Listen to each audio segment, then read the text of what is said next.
I got involved in this charity back in the year 2000.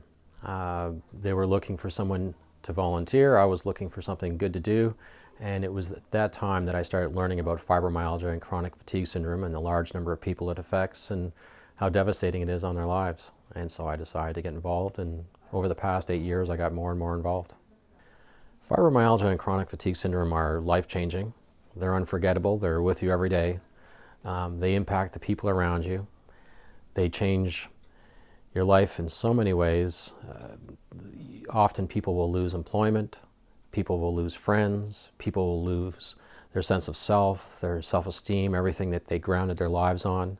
And so both these illnesses are hugely impactful on a person's life, psychologically, physically, emotionally, and economically. If you could do something about it, what would you do? If I could do something to help people with chronic fatigue syndrome, there would be a need for greater research. There'd be a need for better health care, a team approach.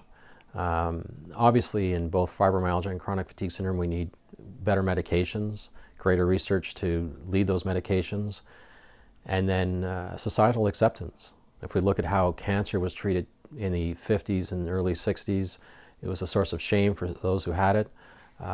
Similarly, with chronic fatigue syndrome and fibromyalgia being so stigmatized, it would help if people looked at it differently, and it's taken a long time for cancer to come around. The same thing needs to happen for chronic fatigue syndrome and fibromyalgia.